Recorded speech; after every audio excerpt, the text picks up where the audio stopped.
22h30 ici à Paris. Bonsoir à tous. Vous êtes sur France 24 dans Paris Direct à la une de l'actualité ce soir. Israël qui exclut pour le moment tout cessez-le-feu à Gaza. La situation au Proche-Orient, tout d'abord, au 68e jour de guerre entre Israël et le Hamas, l'armée israélienne poursuit son offensive dans la bande de Gaza. Le mouvement islamiste palestinien accuse Tsahal d'avoir renforcé son siège d'un hôpital dans le nord de l'enclave. Et il reste aujourd'hui à Gaza 135 otages, y compris des corps, d'après l'armée israélienne. Tous avaient été enlevés le 7 octobre dernier lors de l'attaque du Hamas. Eh bien, ce mercredi, les familles de ces otages ont formé une chaîne humaine devant la Knesset, le Parlement israélien à Jérusalem, pour réclamer leur libération immédiate. On voit ça avec Cédric Ferreira. Voilà pour la situation à Gaza. Autre guerre qui dure depuis près de 2 ans maintenant, la guerre en Ukraine.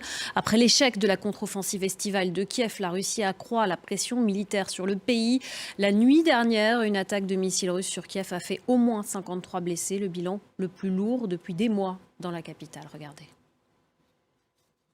L'Ukraine ne peut pas gagner sans aide. Le président ukrainien Volodymyr Zelensky, en visite aujourd'hui en Norvège, l'a répété à ses alliés nordiques.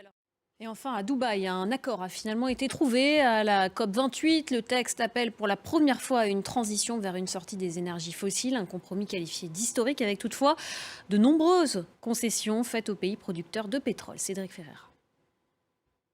C'est la fin de cette édition. Merci beaucoup de l'avoir suivi. Restez avec nous sur France 24. Paris Direct continue. On se retrouve à 23h pour un nouveau point sur l'actualité internationale.